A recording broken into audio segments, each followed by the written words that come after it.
2025 was one of those years where I didn't just play games, I lived in them. Some surprised me, some disappointed me, some I didn't expect to love as much as I did. And one of them completely redefined what my number one spot meant. So this isn't the best games of 2025 list. This is my list. The games that stuck with me. The ones I kept thinking about after I shut down the game. We're starting from the bottom and working our way to the top. And trust me, the top 3 might not be what you expect. Let's get into the video.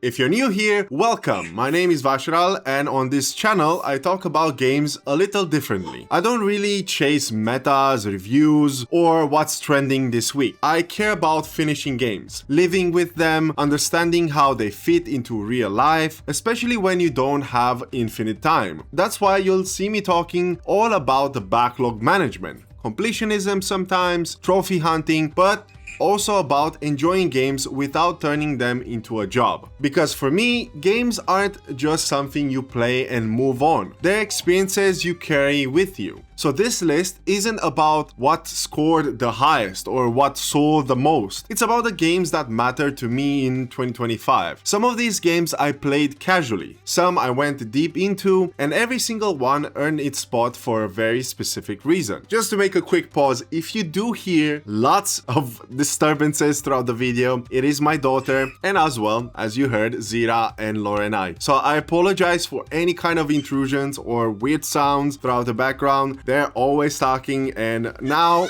there's a third member of the family who's making a lot of noise, and my wife is not being able to shut them off, and I apologize if there's any kind of disturbances. Alright, let's start at the bottom and work our way up. This is my top 10 games of 2025. For number 10, Helldivers 2. Helldivers 2 is a bit special for me because though I started my journey back in 2024, I actually completed it in 2025, and that completion is what really solidified its place on this list. This game I played alongside Assistbot and my wife, but Assistbot and I pushed it through together all the way to completion, which made a big difference. Helldivers 2 is not the kind of game you casually stroll through. It demands coordination, patience, and willingness to fail repeatedly until things finally click. And when they do click, it's incredibly satisfying. What I loved most about Helldivers 2 is the sheer chaos. It's messy, intense, and often hilarious in ways you can't really plan for. Friendly fire, things going wrong at the wrong possible moment, last second extractions, everything about it creates stories rather than just matches. Those moments stick with you far more than ticking off achievements. That said, it's also a game that can be mentally draining. You really need to be in the right mindset to play it. Some sessions were incredible, others were exhausting, especially when things didn't go smoothly. But having someone alongside you, communicating and adapting together, turn even the roughest runs into memorable experiences. So, completing Helldivers 2 felt earned. Not because it was brutally difficult all the time, but because it constantly asked you to stay engaged, alert, and committed.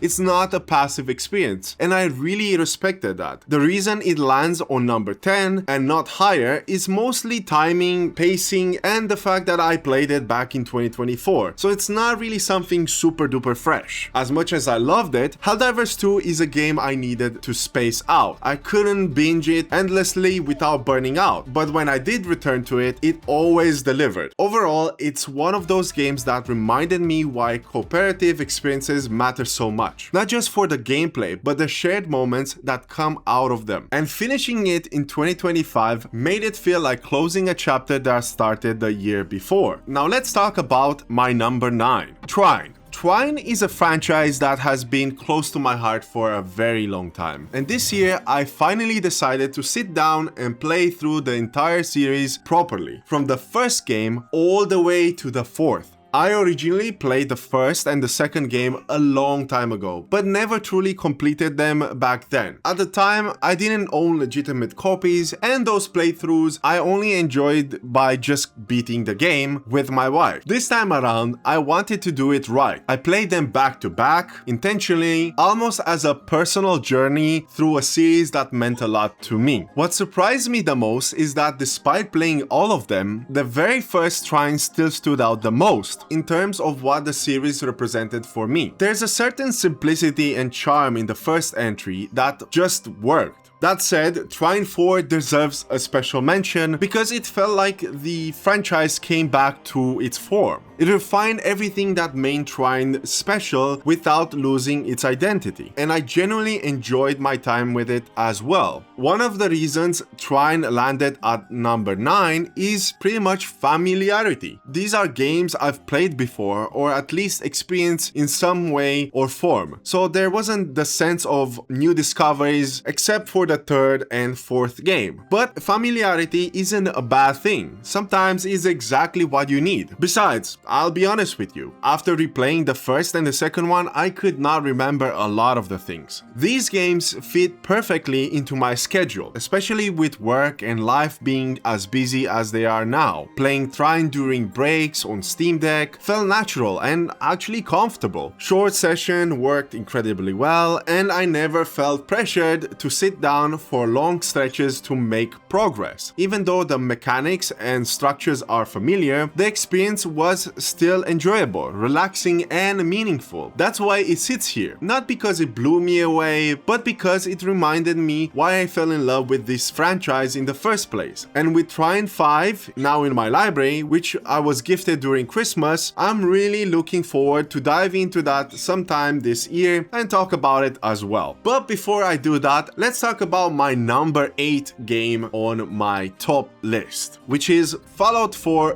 VR. And this one is a bit of a special case for me. This was actually a giveaway I won, and once I started playing it, I genuinely intended to sit with it properly and absorb everything the game had to offer. The plan was to really take my time with it and aim for full completion. But if you remember, earlier last year, we had a baby, and while that was an incredible change for the better, it also completely reshaped my daily life. Because of that, Fallout 4 VR had to be put aside before I could fully let it sink in. I never felt like I gave the game the full attention it deserved. What really stood out to me though was the world. Even though Fallout 4 VR isn't the best VR experience from the technical standpoint, it's still incredibly interesting. This was the very first time I played a proper open world game in VR, and the immersion was on a completely different level. Being inside that world rather than just looking at it on a screen made exploration feel way more impactful. I never actually explored Fallout 4 in traditional sense before this. I've always wanted to, but I just never got around it. Fallout 3, on the other hand, it's a game that I absolutely love. Aside from that, I kinda went a little bit and I dipped my toes in Fallout 76, but I never really stuck with it. I haven't really touched any other of the series, which made this experience feel even more fresh. Another important factor was simply how demanding VR can be. At that time,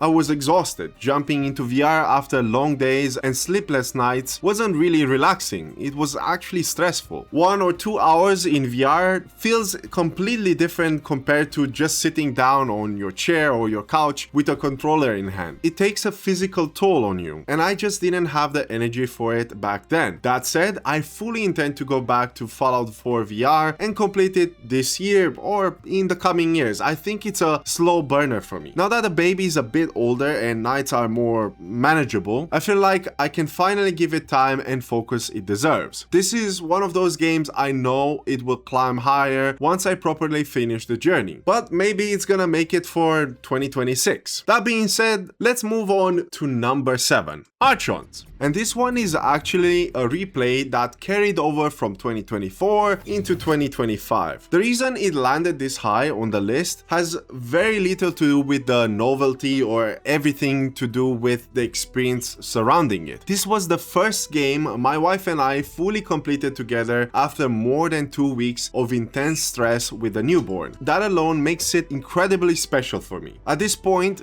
gaming wasn't about escapism or chasing completion, it was about finding something we could sit down with together and just breathe for a bit. The developers added a new game mode and co-op features, which helped make the experience feel a little bit fresher, but the real enjoyment came from pushing through the difficult challenges side by side. Some sections were genuinely tough, and having that shared goal made all the difference. There were some frustrations, but we didn't rush, just teamwork and perseverance. I'm genuinely grateful for my wife for helping me through this one, to be honest. Being able to experience a full playthrough together, especially during such a chaotic period of our lives, meant a lot for me. It reminded me why co-op games can be powerful, not just mechanically but emotionally. After Archons, we experienced quite a few other online games together as well, which honestly surprised me. There's one in particular that really stood out, but it's still very fresh, but we haven't put enough time yet for me to feel right including it in this list. For now, Archon absolutely earns its spot here. Alright, let's move on to number 6. Battlefield 6. And honestly, if I were to think about why did I even put it in matches with the number, I honestly don't know. This one was one of the very few games this year that genuinely got me hyped up before release. That almost never happens to me anymore. I'm usually very patient with new releases. I wait, I observe, I let the dust settle, but the hype around Battlefield 6 really sparked my curiosity and pushed me to try a Battlefield game properly for the very first time. And I honestly loved it, way more than I expected. I enjoyed it a lot more than my wife initially did. She actually refunded the game at first, but later bought it again, which already says a lot about how it grew on us. I spent a good amount of time in the multiplayer, slowly working towards completion. I didn't quite make it to 100% though. I stopped at around 90% before I moved on to the other titles, one which I ended up climbing much higher on this list. I won't say which one yet, but it definitely pulled me away hard. One thing that held me back a bit was RedSec mode. The Battle Royale side of the game didn't really stick with me. I don't really hate it, but it wasn't really my thing either. The biggest issue for me was being forced to chase achievements there as well. One particular achievement that requires resurrecting a large number of people made the whole experience very slow and kind of frustrating than the rest of the game. The base game though, I absolutely loved it. That says something, because I'm not pretending to be some competitive FPS pro or whatsoever. I'm pretty much an average at best, but growing up playing Call of Duty from the original all the way to Black Ops, Battlefield 6 felt similar in a way. It's hard to say, but it just did. Big maps, chaos everywhere, moments where things just go completely off the rails, stuff like that. I do want to go back and finish it properly, but I'll probably need to space it out a little bit. Right now, I'm spending a lot of time in Arc Raiders, and that game has been pulling me in a direction pretty hard. It's more intense, more stressful in its own way, but at the same time, I really enjoy that pressure. It actually scratches a similar itch, but in a more demanding way. Battlefield 6 was incredible for blowing off steam after work and after long days of managing life with the baby. Even if I didn't fully complete it yet, it absolutely earned its spot on this list.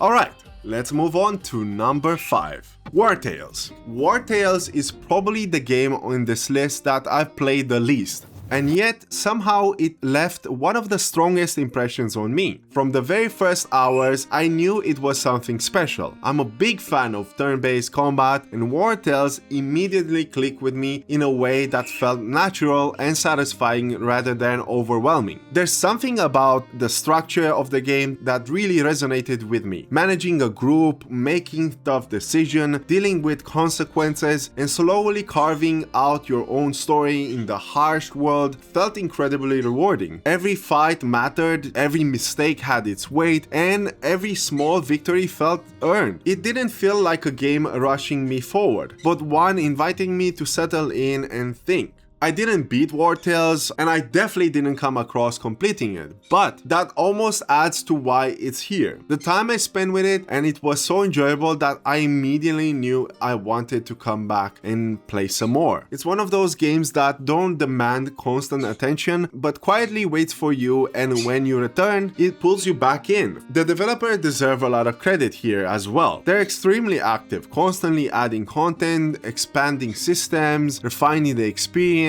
through a lot of DLCs. That does mean that the game can ramp up in price over time, and it can feel like a bit of a commitment, but at the same time, it shows how much care is being poured into it. I picked up a few DLCs myself, and funnily enough, right as I was doing this video and working on the script, another DLC dropped. That alone tells you how alive this game still is. War Tales is also massive, truly massive. It's not the kind of game you casually 100%, and honestly, I don't think many people, if not any, really completed this game. Since it keeps on getting content, it's really hard to really pinpoint anybody completing this game anytime soon, as a lot of the achievements are tied up to the DLC. So if you're not looking to invest more money, then I'll probably stay away from this one. That's both intimidating and exciting. It makes the idea of returning to it feels like starting a journey rather than ticking off a checklist. I fully intend to come back to War Tales and eventually push towards 100% until probably they drop another DLC and, well, more to work. This is a game I want to take my time with, enjoy properly and not rush through. And for that same reason, even with the limited time, it earned its place high on this list. But another game that really earned its place is on number 4, Planet of Lana. Planet of Lana, it's exactly the kind of side-scroller that reminded me why I love playing games on the Steam Deck. Even though this is absolutely not a game that needs to be played there, it just fits so well into shorter sessions, quiet moments, and those times when you want something meaningful without being mentally exhausted. At its core, this is a very simple puzzle adventure game, but simplicity here is its strength. The mechanics never overstay their welcome, the puzzles are intuitive without being boring, and the game always feels like it's respecting your time. It's more about the journey than the challenges, and that's something I really appreciate. What truly elevated Planet of Lana for me was the presentation. Visually, it's beautiful in a soft, almost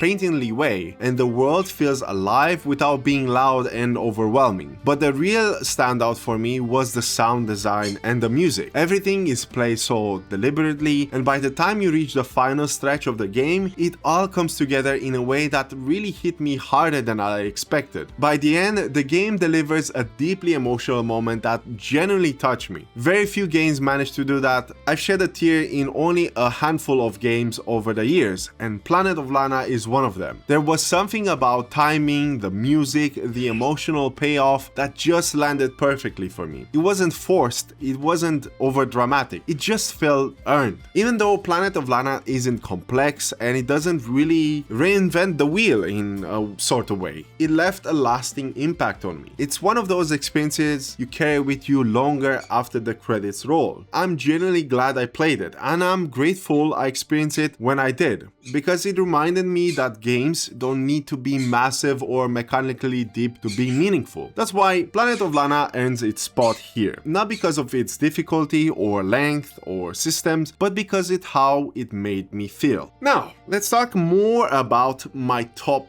3 games. And I'll start with one that I had a pretty tough decision where I will be placing really early in my 2025. But as you will find out as I speak more in this video, you'll find out that it deserves to be here because the other 2 games are just as incredible. It Takes Two is one of those games that I put down for a long time. Even though I kept hearing nothing but good things about it, I originally tried it with my wife on the EA Play subscription. But at that time, it just didn't click with her, and because of that, we ended up walking away pretty early on. Still, the praises around the game never really stopped, and eventually I felt I owned it to myself to give it another proper shot after I purchased it. That time around, I played it with a syspod, and I'm really glad that I did. From the moment we committed to it, the game just kept opening up in ways I didn't expect. It's incredibly jam-packed adventure, almost to the point where it feels overwhelming, but in the best way possible. Every new area introduces fresh mechanics, new ideas, and creative twists that never overstays their welcome. What really stood out to me was just how imaginative and playful the entire experience is. The game constantly surprises you, and it never feels like it's recycling ideas just to stretch its runtime. There's a genuine sense of joy in how it's designed, and you can tell the developers put a lot of love into making sure that both players are always engaged. But more than the gameplay, what made It Takes Two special for me was the shared experience. Playing through the entire game like this with someone else, communicating, solving puzzles together, failing and laughing through it, that kind of things really strengthens a friendship. Games like this remind me why co-op experiences are so important, especially when you are not in the same room and maybe even hours apart. By the time we reached the end, I felt both satisfied and grateful. Satisfied because it's an incredibly well-crafted game, and grateful because I got to experience it with someone I trust and I enjoy gaming with. We've already talked about playing more games together moving in 2026, and It Takes Two will always be one of those shared memories that kicked that momentum forward. This game absolutely earned its place on the list that it is right now, not just because it's creative or fun, but because of the experience it gave me and the connection it reinforced. Now, let's talk about number 2, Persona 5 Royal. This was a really hard placement for me, because for a long time, Persona 5 Royal was actually sitting on my number 1 spot. I haven't talked much about the game I played back in October up to December, mostly because I just wanted to step back, restructure a bit, and just enjoy playing games without constantly thinking about content. But during the time, Persona 5 Royal left a massive impression on me. This game is special. I had heard so many great things about it over the years, especially from my wife, but going in, I honestly wasn't sure it would click with me. The UI, the music, the overall style, even the combat, it all felt like it might be too much for me. Turns out I couldn't have been more wrong. It didn't take long for the characters and the world to completely pull me in. What really surprised me was how attached I became to the cast. I'm in my mid-30s now, and playing Persona 5 somehow made me feel much younger again. The character development and the relationship, the pacing of the story, the emotional highs and lows, it all landed really well for me. I cared about these characters in a way that few games managed to pull off. That said, this wasn't a perfect experience for me. Over time, the gameplay started to feel rather repetitive. While I enjoy turn-based combat, there comes a point where the structure and the routine begins to wear a bit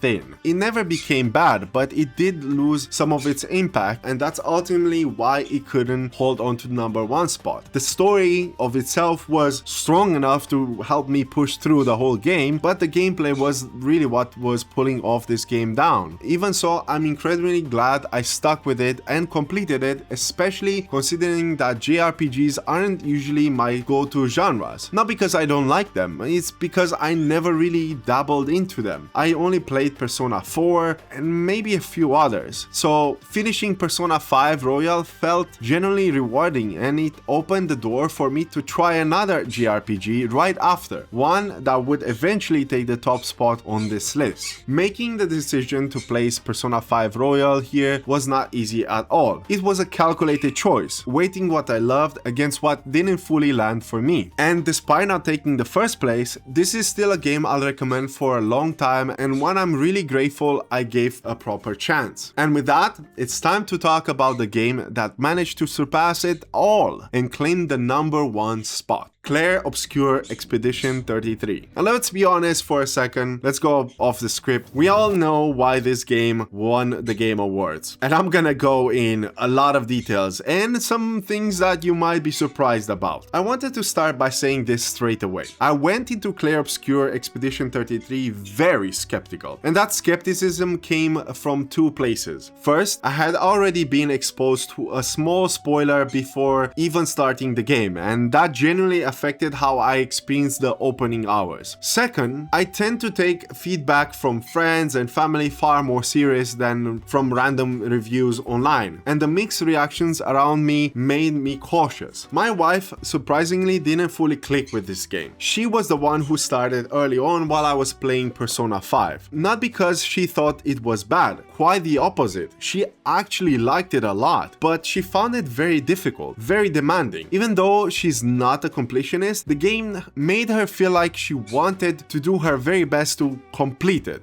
And that's something that really stressed her up and ramped up the difficulty. Because if you play by just the story, I think you can push through the very end. But if you want to complete the game, you're definitely gonna hit a wall of pretty much a lot of challenges, and the game will require you to become good at pairing. And seeing that made me even more unsure if I will enjoy the game. And to be honest, when I first started the first chapter, as I was going through Act 1, I really had the same opinion like her, and I voiced it out on Discord. If you're from there, you probably heard me ranting about it, that I'm not sure if this game is really deserving my #1 spot because Persona did such a big number on me. And there were some things that really didn't click with me right away. And I don't want to say what it was, but definitely if you want to get into this game, go without checking anything online. Save yourself from being spoiled, because the moment you get spoiled, the game is not gonna feel the same way. For a good chunk of the game, especially early on, I wasn't fully sold. It wasn't until Act 3 actually that right near the end when everything finally came together. That's when the story ties itself into a complete picture and all the cards were laid on the table. Things that felt confusing, vague, or disconnected suddenly made sense. And when that happened, that game hit me on a completely different level. The combat deserves its special mention here. Between this and Persona 5 Royal, Clair Obscur easily had the more engaging and satisfying combat system for me, and pretty much everybody else. If you're gonna put them side to side, you're gonna see the difference. It demands attention, mastery, and improvement. If you don't learn it properly, the game becomes brutally difficult to the very point that you cannot get through some sections because you will be obliterated without knowing how to properly parry. But once it clicks, it feels incredible. Sure, you will have some matches when you will fight a boss, he beats you up several times, you repeat till you kind of figure out the pattern, and then you pretty much can breeze through it. Every fight matters here, and every mistake is on you. That said, what truly cemented this game as my #1 wasn't just the combat, it was the story. Emotionally, it hit me just as hard as Planet of Lana, but in a much deeper and more layered way. Long after finishing it, I found myself thinking about themes, its meaning, the way it revealed itself, the truth, and slowly and deliberately. I did a lot of research, deep dives, I just simply absorbed more of it just as I completed the game, and that says a lot about this game. It's the kind of story that stays with you, and honestly, I believe this will remain one of the top 10, maybe even top 20 games of all time for me. If I had one real criticism, it would be that I wish the game gave you more time with the characters. Ironically, I feel more attached to the cast in Persona 5 Royal. Even though Clair Obscur narrative affected me more deeply overall, I still love those characters and I wanted just a bit more space to live with them. Choosing to place Clair Obscur above Persona 5 Royal was not easy. They're both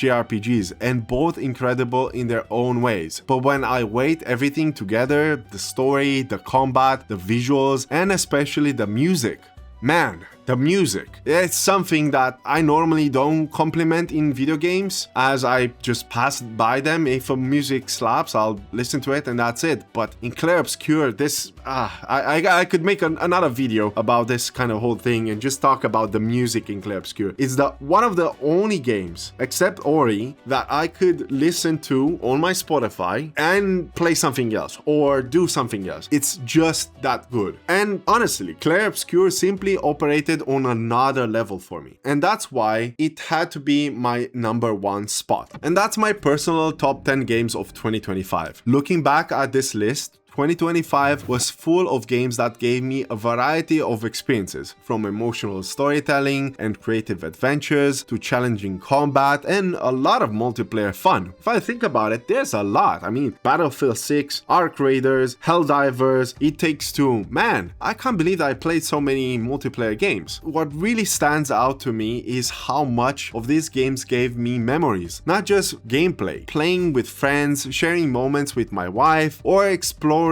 VR worlds is just all part of what I love about gaming. Moving forward, I want to focus more on managing my backlog and completing games I already own. And if you haven't seen it yet, check out my ultimate backlog guide video. It dives deep into my strategies for tackling a large backlog without feeling overwhelmed. I feel like 2026 is going to be the year I put that into action. I'd love to hear from you too. What were your top games of 2025? It doesn't have to be a top 10 list. Whatever the games are, list them down below. I would really like to hear. Maybe some of them I haven't tried and I would like to hear your recommendations. Did you have any hidden gems? Something that you tried? Some indies, some AA games? I would really like to hear what you have to share. Drop your thoughts in the comments. I always enjoy seeing what others love this year. That being said, if you enjoy this kind of video, feel free to like it and subscribe and turn on that bell notification so you'll be notified every time I post my next video. Until next time, my name is Vasharal, and as always, God bless, stay safe, and happy gaming. Oh, and Happy New Year!